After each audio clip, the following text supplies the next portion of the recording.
નમસ્કાર વિદ્યાર્થી મિત્રો, કેમ છો? મજામાં ને?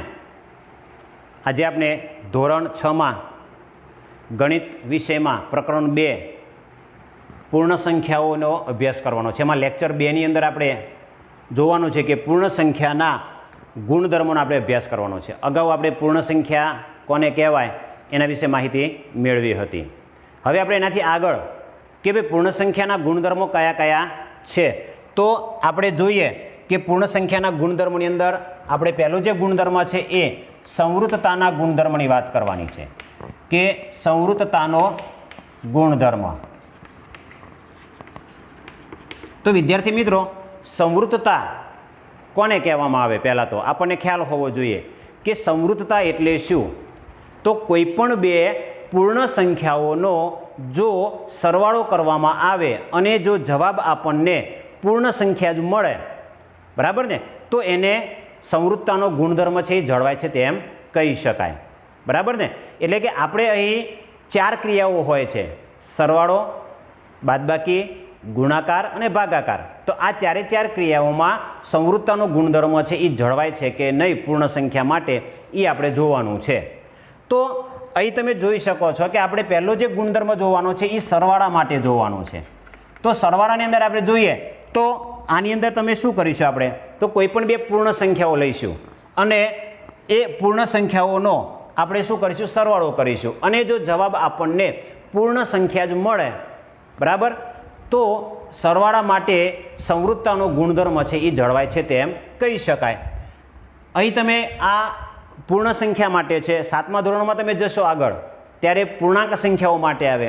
8મા ધોરણમાં જશો ત્યારે સમય સંખ્યા માટે. એટલે કે સંવૃતતાનો ગુણધર્મ છે એ 8મા ધોરણ સુધી તમારે આવશે. તો ધ્યાન રાખજો અહીંયા કે દાખલા તરીકે કોઈ પણ બે પૂર્ણ સંખ્યા કે ભાઈ 2 + 7 બંને પૂર્ણ સંખ્યાઓ જ છે, તો એનો સરવાળો કેટલો થયો? 9. કઈ સંખ્યા મળી આપણને? પૂર્ણ સંખ્યા મળી. બરાબર. એ જ રીતે 5 + 8 આપણે કરીએ તો કેટલો જવાબ મળે છે? 13. તો આ પણ કઈ સંખ્યા મળી? પૂર્ણ સંખ્યા. તો વિદ્યાર્થી મિત્રો, આવી રીતે તમે બીજી 5 સંખ્યાઓ લઈને ચેક કરવાનું છે તમારે કે કઈ સંખ્યાઓ મળે છે. તો દરેક વખતે તમને પૂર્ણ સંખ્યા મળે છે. તો જો પૂર્ણ સંખ્યા મળે તો પૂર્ણ સંખ્યામાં સરવાળા માટે સંવૃતતાનો ગુણધર્મ છે એ જળવાય છે તેમ કહી શકાય. બરાબર ને? તો આની અંદર શું થશે કે તમે કોઈ પણ બે પૂર્ણ સંખ્યાનો સરવાળો કરશો તો જવાબ આપણને પૂર્ણ સંખ્યા જ મળશે. બરાબર. માટે આપણે કહી શકીએ કે પૂર્ણ સંખ્યામાં સરવાળા માટે સંવૃતતાનો ગુણધર્મ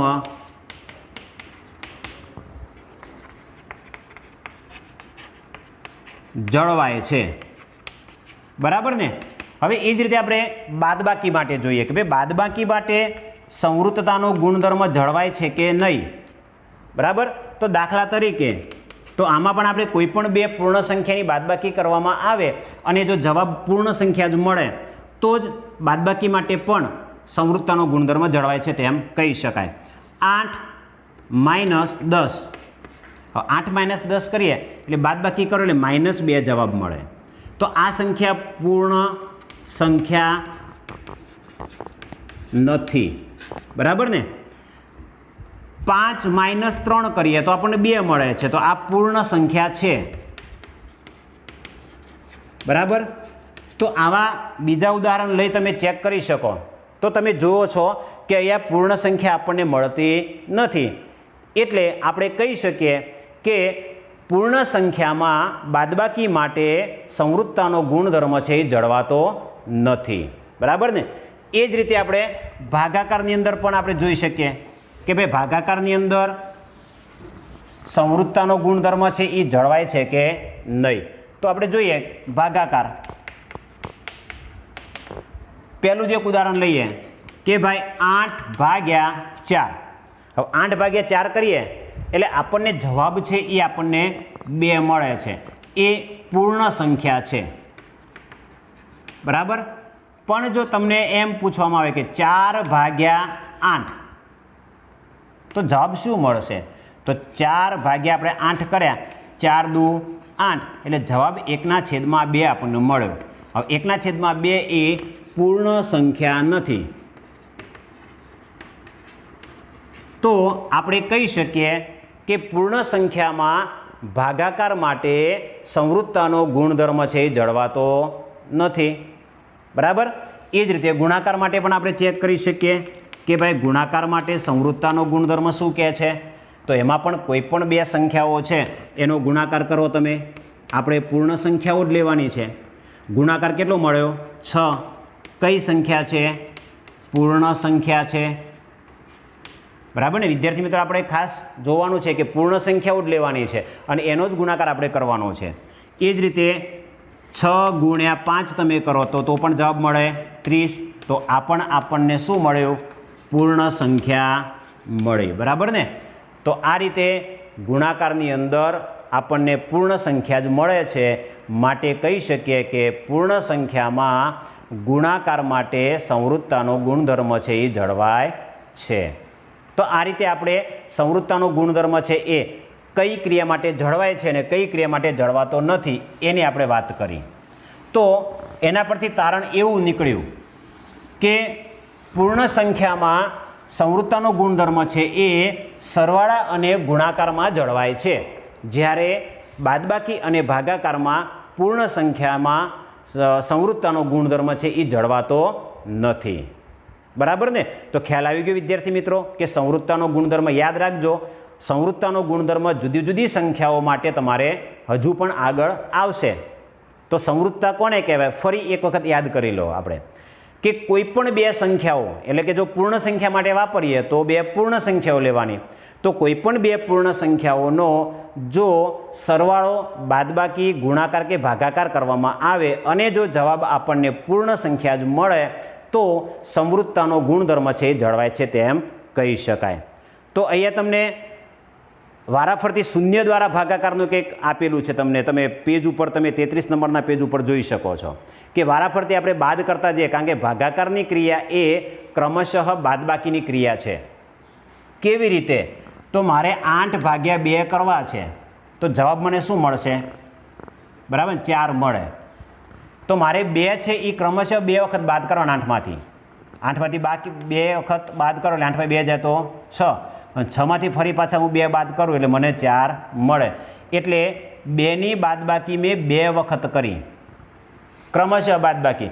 એ જ રીતે ક્રમશઃ બાદબાકી કરતા જઈએ, બરાબર ને? એક પછી એક ક્રમશઃ શું કરતા જવાનું? બાદબાકી કરતા જવાનું। 4માંથી 2 બાદ કરો, 2 મળે। 2માંથી 2 બાદ કરો, 0 મળે।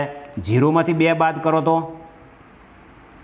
0માંથી 2 બાદ કરો તો કંઈ મળે આપણને? -2 મળે, બરાબર ને? તો આ રીતે આપણે બાદબાકી છે એ જવાબ છે એ -2 આપણને મળે છે। તો કોઈ પણ સંખ્યા છે એને, આ તો આપણે 0ને -2 વડે ભાગ્યા, પણ 0 વડે ભાગવાનું કહેતો, બરાબર? તો કોઈ પણ સંખ્યા છે એને 0 વડે આપણે ભાગી શકતા નથી, બરાબર ને? તો અહીં કેટલા 0 લાવવા માટે કેટલા વખત આપણે ભાગાકાર કર્યો? તો 2નો કેટલા વખત ભાગાકાર કર્યો? 1 વખત, 2 વખત, 3 વખત અને 4 વખત। કેટલા વખત? 4 વખત 2નો ભાગાકાર કર્યો એટલે આપણને જવાબ શું મળે છે? 0 મળે છે। તમે અહીં જોઈ શકો છો। હવે આપણે બીજો જે ગુણધર્મનો આપણે વાત કરવાની છે, ક્રમનો ગુણધર્મ। તો વિદ્યાર્થી મિત્રો ખાસ ગુણધર્મો યાદ રાખવાના છે। તો પૂર્ણ સંખ્યા માટે બીજો ગુણધર્મ છે ક્રમનો ગુણધર્મ। હવે ક્રમનો ગુણધર્મ એટલે શું પહેલાં આપણને ખબર હોવી જોઈએ કે ક્રમના ગુણધર્મ કોને કહેવાય? તો કોઈ પણ બે સંખ્યાઓ, આપણે 2 જ લેવાની છે ક્રમમાં, કે કોઈ પણ બે સંખ્યાઓનો ગુણાકાર છે એ ક્રમ બદલીને પણ કરવામાં આવે તો જવાબ છે એ સરખો મળે છે, એને આપણે ક્રમનો ગુણધર્મ કહીશું। કારણ કે બે સંખ્યાઓ છે, પહેલી સંખ્યા અને બીજી સંખ્યા જોઈએ દાખલા તરીકે કે અહીંયા બે સંખ્યાઓ આપણે લઈ લઈએ કે ભાઈ 4 અને 7 બે સંખ્યાઓ લીધી, તો પહેલા ક્રમમાં આ રીતે ગોઠવ્યા 4 × 7, અથવા તો સરવાળો આપણે કરીએ પહેલાં, કારણ કે ક્રમનો ગુણધર્મ છે એ આપણે સરવાળા અને ગુણાકાર માટે જોવાનો છે। એના પછીનો ટોપિક એ છે કે સરવાળા અને ગુણાકાર માટે। તો ક્રમનો ગુણધર્મ જો સરવાળા માટે ચેક કરવામાં આવે તો કેવી રીતે ચેક કરી શકાય? તો પહેલે આપણે સંખ્યાઓ લીધી 2, 4 અને 7, તો મેં 4 + 7 કર્યા, બરાબર ને? હવે આનો ક્રમ બદલી દઉં, ક્રમ બદલવો એટલે જે પહેલી સંખ્યા છે એને હું બીજા નંબરમાં લઈ જાઉં અને જે બીજી સંખ્યા છે એને પહેલા નંબરમાં લઈ જાઉં છું, એટલે કે 7 + 4. તો વિદ્યાર્થી મિત્રો જો અહીંયા મેં ક્રમ બદલ્યો, 4 પહેલાં તો એ બીજા નંબરમાં જતા રહ્યા, 7 જે બીજા નંબરમાં હતા એ પહેલા નંબરમાં આવી ગયા, એટલે ક્રમ બદલ્યો. તો ક્રમના ગુણધર્મમાં ક્રમ બદલવાથી જવાબમાં કાંઈ ફેર પડે છે કે નહીં એ આપણે ચેક કરવાનું છે. તો અહીંયા જોઈએ કે 4 + 7 એટલે 11, અહીંયા પણ 7 + 4 એટલે 11. તો બંનેના જવાબ કેવા મળ્યા? સમાન મળે છે. બીજું ઉદાહરણ લઈએ કે બીજી બે સંખ્યાઓનો સરવાળો કરીએ આપણે કે ભાઈ 8 + 7. હું આનો ક્રમ બદલી દઉં કે 7 + 8. ક્રમ બદલાઈ ગયો. ખ્યાલ આવે છે ને વિદ્યાર્થી મિત્રો કે ક્રમ કેવી રીતે બદલવો? ક્રમ બદલવાથી જવાબમાં કાંઈ ફેર પડે છે સરવાળામાં એ જોવાનું છે. તો 7 ને 8 15, 8 ને 7 15, એટલે કે 8 + 7 બરાબર 7 + 8 બરાબર જવાબ મને 15 મળે છે, સરખો મળે છે. તો પરીક્ષાની અંદર તમારે પૂછાય છે કે ભાઈ 8 + 7 બરાબર 7 + 8 આપેલા હોય તો આની અંદર કયા ગુણધર્મનો ઉપયોગ કરવામાં આવેલો છે એવું પૂછાય છે. તો આપણે લખી શકીએ કે ભાઈ આની અંદર પૂર્ણ સંખ્યાના ક્રમનો ગુણધર્મ, સરવાળામાં ક્રમનો ગુણધર્મ જોવા મળે છે, એનો ઉપયોગ કરેલો છે. દાખલાની અંદર પણ આપણે ક્રમના ગુણધર્મનો ઉપયોગ કરવાનો છે કે ગુણાકાર છે એ તમે ગમે તે ક્રમમાં કરી શકો છો. એ જ રીતે આપણે ગુણાકાર માટે ક્રમનો ગુણધર્મ જળવાય છે. જે રીતે સરવાળા માટે ક્રમનો ગુણધર્મ જળવાય છે એ જ રીતે ગુણાકાર માટે જોવાનું, બરાબર ને? તો ગુણાકાર માટે ક્રમનો ગુણધર્મ જળવાય છે તો કોઈ પણ બે સંખ્યાઓનો ગુણાકાર આપણે આ 3 × 7 ક્રમ બદલી દઈએ, 7 × 3 બદલાઈ ગયો ક્રમ. હવે ગુણાકાર કરો, કેટલું મળે છે આપણને? 21. આનો ગુણાકાર કરો એટલે પણ જવાબ 21 મળે છે. બંનેના જવાબ કેવા મળે છે આપણને? સરખા મળે છે. માટે ગુણાકારમાં પણ ક્રમનો ગુણધર્મ છે એ જળવાય છે તેમ કહી શકાય, બરાબર ને? તો આપણે ક્રમનો ગુણધર્મ સરવાળા અને ગુણાકારની અંદર જોવાનો તો જોયું કે ભાઈ ગુણાકાર અને સરવાળામાં ક્રમનો ગુણધર્મ જળવાય છે કે નહીં, તો બંનેમાં જળવાય છે એમ આપણે લખી શકીએ. તો વિદ્યાર્થી મિત્રો હવે આપણે ત્રીજો જે ગુણધર્મ છે એ જૂથના ગુણધર્મની આપણે વાત કરવાની છે. જૂથનો ગુણધર્મ છે એ પણ આપણે સરવાળા અને ગુણાકારમાં જળવાય છે કે નહીં એ આપણે જોવાનું છે. આપણે જ્યારે જૂથના ગુણધર્મની વાત કરતા હોઈએ ત્યારે 3 પૂર્ણ સંખ્યાઓનો ઉપયોગ કરવો પડે, બરાબર ને? અને એ 3 પૂર્ણ સંખ્યાઓ છે એમાંથી કોઈ પણ બે સંખ્યાનું જૂથ બનાવી ત્રીજી સંખ્યા સાથે સરવાળો કરવાનો રહેશે. તો અહીંયા આપણે કોઈ પણ 3 સંખ્યાઓ 3, 5 અને 8 લીધી. હવે મારે આની અલગ અલગ સંખ્યાનું જૂથ બનશે. તો પહેલું જૂથ મારે એ બનશે કે 3 + 5 + 8. આપણે એ સરવાળા માટે જૂથનો ગુણધર્મ જોઈએ છે તો સરવાળો આપણે કરવાનો છે. ચલો, એક આ જૂથ બની ગયું. બીજું જૂથ બનાવવું હોય તો 5 અને 8નું બને, એટલે કે 5 + 8 એનો સરવાળો આપણે કોની સાથે? 3 સાથે. એના પછીનું જૂથ કયું બનશે? તો 3 અને 8નું, એટલે કે 3 + 8 અને એનો સરવાળો છે એ આપણે 5 સાથે કરવાનો રહેશે. જો આ ત્રણેયના જવાબો સરખા મળે તો જૂથનો ગુણધર્મ છે એ સરવાળા માટે જળવાય છે તેમ કહી શકાય. તો 5 ને 3 8 + 8 એટલે જવાબ આપણને મળ્યો 16. 8 + 5 એટલે 13, 13 + 3 એટલે જવાબ મળ્યો આપણને 16. એ જ રીતે 8 + 3 11, 11 + 5 એટલે આપણને જવાબ મળ્યો 16. તો આ રીતે આપણને જોઈ શકીએ છીએ કે ત્રણેયની અંદર જવાબ સરખા મળે છે. એટલે આપણે કહી શકીએ કે પૂર્ણ સંખ્યામાં સરવાળા માટે જૂથનો ગુણધર્મ જળવાય છે. તો તમે પણ વિદ્યાર્થી મિત્રો કોઈ પણ બીજી સંખ્યાઓ લઈ અને તમારી જાતે પણ તમે ચેક કરી શકો છો. તો આ રીતે સરવાળા માટે જૂથનો ગુણધર્મ જળવાય છે. એ જ રીતે આપણે આ જ 3 સંખ્યાઓનો ઉપયોગ કરી અને ગુણાકાર માટે જૂથનો ગુણધર્મ છે એ જળવાય છે કે નહીં એ આપણે જોવાનું છે. તો જોઈએ કે ભાઈ ગુણાકાર માટે શું થાય છે. સંખ્યા આપણે આના જ રાખીએ અને ગુણાકાર માટે ચેક કરી જોઈએ આપણે. તો આની અંદર પણ આપણે સૌથી પહેલાં 3 ગુણ્યા 5 પહેલું જૂથ અને એનો ગુણાકાર 8 સાથે. બીજું જૂથ છે એ 5 ગુણ્યા 8 અને એનો ગુણાકાર 3 સાથે. ત્રીજું જૂથ છે એ 8 ગુણ્યા 3 અને એનો ગુણાકાર છે એ 5 સાથે કરવાનો છે. તો આ રીતે એકના એક સંખ્યાનો ઉપયોગ કરી જૂથ બદલ્યા છે આપણે સંખ્યાઓના. જવાબ કેવા મળે છે એ આપણે જોવાનું છે. તો શું કરીશું? તો કૌંસમાં આપ્યું છે એનો સૌથી પહેલાં આપણે ગુણાકાર કરીશું. એટલે 5 તરી 15, 15 ગુણ્યા 8, 15 ગુણ્યા 8 કરો એટલે કેટલા થઈ જશે? 120. બરાબર.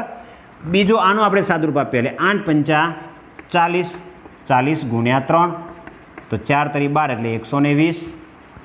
આનું પણ આપણે સાદુરૂપ આપીએ 8 તરી 24, 24 ગુણ્યા 5 એટલે 24 પંચા 120. તો આ રીતે ગુણાકારની અંદર પણ ત્રણેયના જવાબો છે એ આપણને કેવા મળે છે? સરખા મળે છે.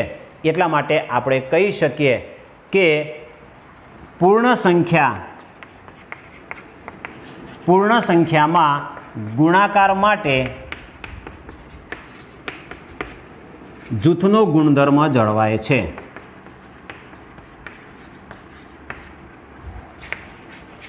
તો વિદ્યાર્થી મિત્રો, આપણે આ ગુણધર્મ છે એ 3 ગુણધર્મો જોયા. સંવૃત્તાનો ગુણધર્મ, ક્રમનો ગુણધર્મ અને જૂથનો ગુણધર્મ. અને આ ત્રણેય ગુણધર્મનો ઉપયોગ છે એ આપણે હવે પછી દાખલાઓની અંદર પણ એનો ઉપયોગ કરવાનો આવે છે. તો અહીંયા ઉદાહરણ 1 તમને આપેલું છે એ આપણે જોઈએ કે ઉદાહરણ 1ની અંદર આપણે જૂથના ગુણધર્મનો ઉપયોગ કેવી રીતે કરી શકીએ એનું એક ઉદાહરણ આપ્યું છે. અને પરીક્ષાની અંદર પણ તમારે રકમ છે એ પૂછાય છે કે ભાઈ કયા ગુણધર્મનો ઉપયોગ કરવામાં આવેલો છે. તો રકમ આપણને ઉદાહરણ 1 આપ્યું છે. બરાબર. કે એની રકમ આ રીતની છે 234, 197 અને 103. તો વિદ્યાર્થી મિત્રો, આ 3 રકમ આપી છે એનો તમે સરવાળો છે એ આ બેનો સરવાળો છે આની સાથે કરી નાખો તો પણ વાંધો નથી, જવાબ તો મળશે. પણ સરળ કઈ રીતે પડે એ આપણે જોવાનું છે અને એ રીતે જૂથ બનાવવાનું છે. એમને સીધા સરવાળા 3 મૂકી અને ઊભા સરવાળા કરવાના નથી. આપણે ચેક કરવાનું, જૂથ બનાવવાનું છે. બરાબર. કારણ કે પ્રશ્ન એવો તમને પૂછે કે ભાઈ યોગ્ય ગુણધર્મનો ઉપયોગ કરી અને દાખલો ગણો. તો આના કંઈ સીધા સરવાળા આપણે કરવાના નથી હોતા, કારણ કે એને સરવાળો કરવો કીધું છે. બરાબર. તો ઘણા વિદ્યાર્થીઓ છે એ યાર સીધો સરવાળો કરે 234, 197 અને 103. આ સીધો જવાબ તમારે ગણવાનો નથી, પણ આપણે યોગ્ય જૂથનો ગુણધર્મ છે એનો ઉપયોગ કરવાનો છે. તો આપણે વિચારવાનું છે કે ભાઈ આ 3માંથી કઈ 2 સંખ્યાઓનું જૂથ બનાવીએ તો સરળ પડે. તો સીધું છે કે ભાઈ અહીંયા 97 છે ને આ 3 છે એટલે સીધો 100 થઈ જાય. તો આપણે આ બેનું જૂથ બનાવીશું અને એનો સરવાળો આની સાથે કરીએ તો સરળતા રહેશે. એટલે કે 197 વત્તા 103 અને એનો સરવાળો છે એ આપણે 234 સાથે. તો આની અંદર આપણે શેનો ઉપયોગ કર્યો? જૂથના ગુણધર્મનો ઉપયોગ કર્યો. તો વિદ્યાર્થી મિત્રો, આ રીતે તમારે પણ જૂથના ગુણધર્મનો ઉપયોગ કરવાનો રહેશે. હવે આનો સરવાળો કરો તો જો સરળ પડશે. 7 ને 3 10 ની પડી 0 વધી 1, 9 ને 1 10 ની પડી 0 વધી 1, 1 ને 1 2 ને 1 3, 300 વત્તા 234. આ સીધો સરવાળો 300માં 234 ઉમેરો સીધી વાત થાય 534. તો આ જૂથના ગુણધર્મનો ઉપયોગ કરીને સરવાળા શોધવાના છે, નહીં કે અહીં સીધી રીતે પરીક્ષામાં પૂછાય તો આવા સીધી રીતે સરવાળા કરવાના નથી. જવાબ સાચો પડશે પણ રીત તમારી ખોટી હશે, કારણ કે પરીક્ષામાં યોગ્ય ગુણધર્મનો ઉપયોગ કરવાનો હોય છે એટલા માટે. તો આ રીતે આપણે દાખલા ગણવાના છે. વિદ્યાર્થી મિત્રો, અહીં તમને એક રમત આપેલી છે, તમે ચોપડીમાં તમે જોઈ શકો છો કે એક રમત આપેલી છે અને એ રમત છે એ તમારે સમજી અને વિચારીને પછી તમારી રીતે રમવાની રહેશે. બરાબર.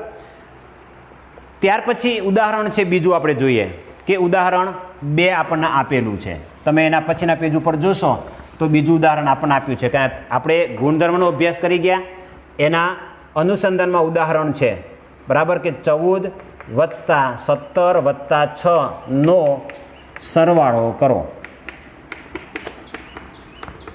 આ જ્યારે પૂછાય તો હજી પણ વિદ્યાર્થી મિત્રો તમને કહું છું કે સીધો સરવાળો કરવાનો નથી, ગુણધર્મનો ઉપયોગ કરવાનો છે. આ દાખલો 2 રીતે ગણી શકાય, જૂથ અલગ અલગ બનાવીને. તમે પહેલું જૂથ છે એ 14 અને 17નું પણ જૂથ બનાવી શકો, 17 અને 6નું પણ જૂથ બનાવી એનો સરવાળો 14 સાથે કરી શકો, બરાબર ને. તો હું એમ કરું કે 14 + 17નું જૂથ બનાવી એનો સરવાળો 6 સાથે કર્યો તો 14 ને 17 કેટલા થવાના? 31 + 6 એટલે જવાબ મળ્યો મને 37. આ રીત તમારી સાચી છે, આ રીતે દાખલા ગણવાના છે. અહીં તમે 14 + 17નું જૂથ બનાવીને સરવાળો કર્યો છે. હવે હું આ દાખલાને વધારે સરળ પડે એ માટે થઈને હું 14 અને 6નું જૂથ બનાવું તો દાખલો આ રીતે પણ ગણી શકાય કે 14 + 6 અને એનો સરવાળો કોની સાથે? આપણે 17 સાથે. તો 14 ને 6 20 + 17. તો વિદ્યાર્થી મિત્રો 20 અને 17 છે એનો સરવાળો શું થઈ જશે? 37. તો આ જે 2 રીતમાંથી આપણને સરળ આ પડે, કારણ કે 20 થઈ જાય તો 20માં 17 સરળતાથી ઉમેરી શકાય છે. અહીં તમારે સરવાળો કરવો પડે પહેલાં, પછી ખબર પડે 31 આવે છે. તો જે 0 જે આવતો હોય એ જૂથ આપણે બનાવવાનું, એની પ્રાયોરિટી પહેલાં આપણે આપવાની છે. તો આ રીતે આપણે દાખલો ગણી શકીએ છીએ, બરાબર. એ જ રીતે ગુણાકારમાં પણ તમે કેવી રીતે ઉપયોગમાં લઈ શકો એ પણ એક ઉદાહરણ જોઈ લે કે 12 × 35 તમને આપ્યા છે, એના પછીનું ઉદાહરણ છે એ આપણે જોઈ લઈએ કે ઉદાહરણ 3 12 × 35. ચલો આનું પણ આપણે વિભાજન કરવાનું છે. 12 અને 35 છે એ કેવી રીતે આપણે કરી શકીએ? તો 12 છે એના તમે 2 સરખા ભાગ કરી શકો, 6 × 2 થાય ને. 12 એટલે 6 × 2 અને એનો ગુણાકાર કોની સાથે કરવાનો? આપણે એ 35, એને ગુણ્યા 35 છે. શું આપણે કેવી રીતે ગુણાકાર કરી દઈએ હવે કે જોઈએ કે ભાઈ 6 × 2 એટલે આ બેનો સરવાળો, આ ગુણાકાર કરીએ આપણે પહેલાં. તો 6 × 35 = 70. 70 અને 6નો ગુણાકાર કરવો સરળ પડે, કારણ કે 0વાળી સંખ્યાનો ગુણાકાર સરળતાથી આપણે કરી શકીએ.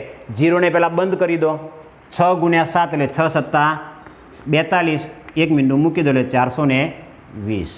તમે જો 12 × 35 સીધો ગુણાકાર કરો તો ખોટો પડી શકે દાખલો, એટલે આપણે આ રીતે દાખલો ગણવાનો છે. તો બીજું એક ઉદાહરણ છેલ્લું જોઈ લઈએ આપણે કે ચોથું ઉદાહરણ 8 × 1769 + 125. તો વિદ્યાર્થી મિત્રો આનો ગુણાકાર તમે કરવા જાઓ, બરાબર, તો કેટલો બધો મોટો થઈ જશે, થાય ને. પણ આપણે એ શું કરવાનું છે કે જૂથ એવું બનાવવાનું કે ગુણાકાર છે એ સરળતાથી કરી શકીએ. તો સીધી વસ્તુ છે કે 8 અને 125નો ગુણાકાર આપણે સરળતાથી કરી શકાય. એટલે 125 × 8 અને એનો ગુણાકાર છે એ 1769 સાથે. હવે 125 × 8 આપણે કરવા હોય તો કેટલા થાય? 1000 થશે. કેટલા થશે? 1000. અને એનો ગુણાકાર 1769. હવે 0 છે બંધ કરી દો પહેલાં. તો 1769 × 1 કરો એટલે 1769 જ મળે અને 3 મીંડા છે પાછળ મૂકી દેવાના. જો તમે આનો ગુણાકાર કરો અને એનો ગુણાકાર પાછો આની સાથે કરો તો કેટલો લાંબો થઈ જાય? તો આ રીતે આપણે વિભાજન જે જૂથનો ગુણધર્મ છે એનો ઉપયોગ કરવાનો રહેશે, બરાબર. Thank you.